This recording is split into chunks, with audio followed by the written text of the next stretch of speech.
Hi, welcome back to the Puli'vea squad. My name is Nini, and today I will be talking about Tongans at work and what kind of jobs they have. My guest is my uncle, Dr. Christopher Puli'uvea. Let's get started. Thank you for joining me today. Please, can you introduce yourself and the job that you do? Thank you for having me, Nini. It's such a privilege to be here on your show today. My name is Chris Puli'vea.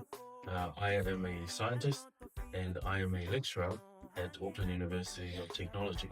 And so my job is I teach science to university students, but I also run my own research lab. And in my research lab, we research about DNA and how DNA is important for our health, especially for Māori and Pacific people. And I like to solve problems around health, things that make us sick and things that make us unwell, and I want to try and solve those problems. Thank you for introducing yourself. What do you do as a scientist? Scientists, we try and solve problems, as I mentioned before, and we try and solve problems using different clues. And different clues can help us get a good idea of how to solve our problems and when to solve these problems. And a lot of the problems that I like to work with are things that affect our health, things that make us our bodies upset, and things that make us unwell. And those are some of the problems and the issues that I like to try and focus on and that I try and solve. Why did you become a scientist?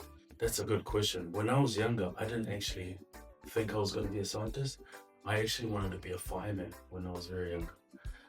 But as I grew older, I became more and more curious about my surrounding.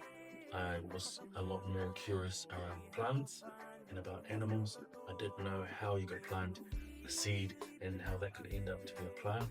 I was also looking at the sky. I was very curious about it. And as I grew older and older, I then wanted to learn more about it. So I studied biology, chemistry, and physics. I wasn't very good at physics, and I wasn't great either in chemistry. Biology was very, very interesting for me. So I studied a little bit more about biology.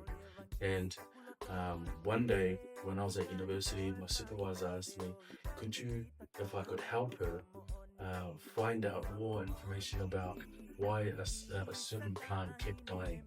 It turns out that it was infected with a virus. And we were the first group in the world to identify the whole genome or the whole part of this virus. And from then on, that was such a really cool discovery that we made. And so from that point on, I knew that I wanted to be a scientist to discover and find out new things. What is DNA and where does DNA come from? That's a good question. DNA is like an instruction manual. It's like an instruction manual to put something together. So, when you go to the warehouse or when you go to Bunnings and you want to buy a cupboard and you bring that home, and as you unwrap that box, there's a piece of paper there which has some instructions on how to put together that box. And so that's what DNA is. DNA is a set of instructions for your body to put together something that's very important and has a function in your body. How does it work? Well, when you get the set of instructions, you and your brothers and your sisters, you might follow the instructions and you put together this cupboard, and then before you know it, you have a big cupboard that's functional and that you can put stuff in it.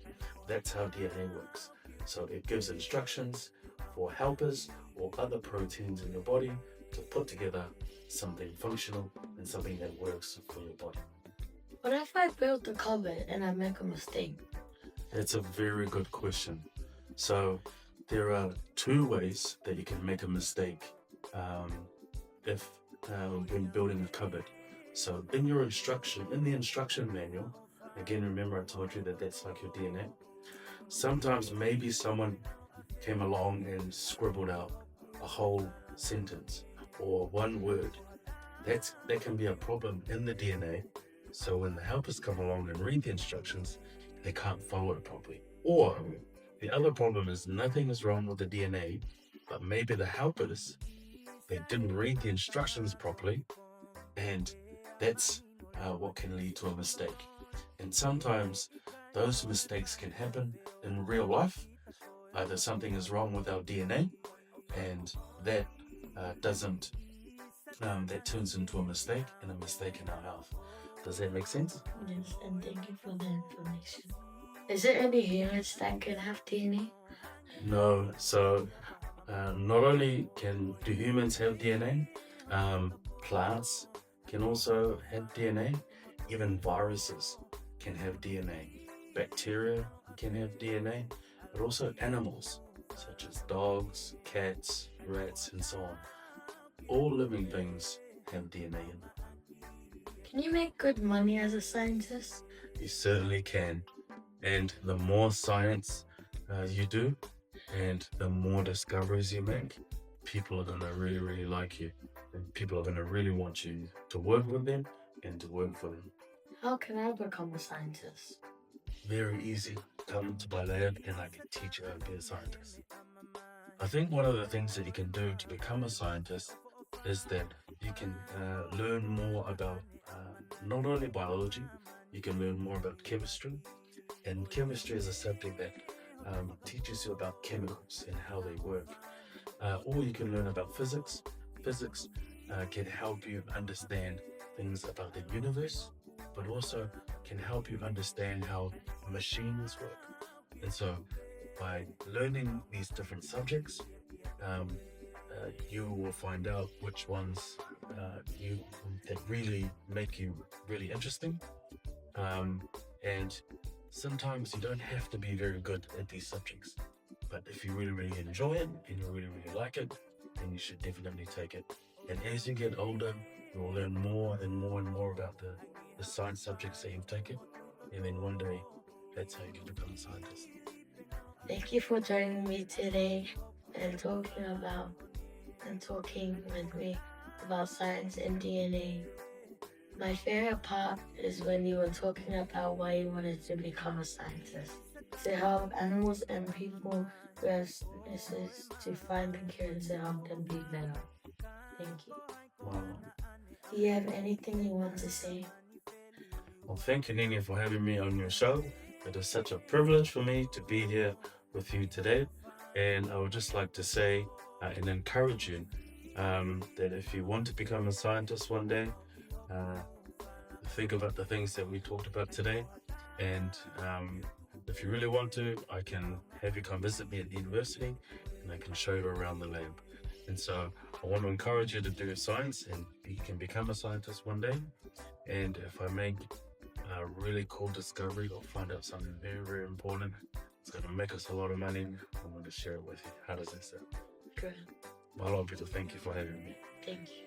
Thank you for joining us, and we'll see you in our next episode.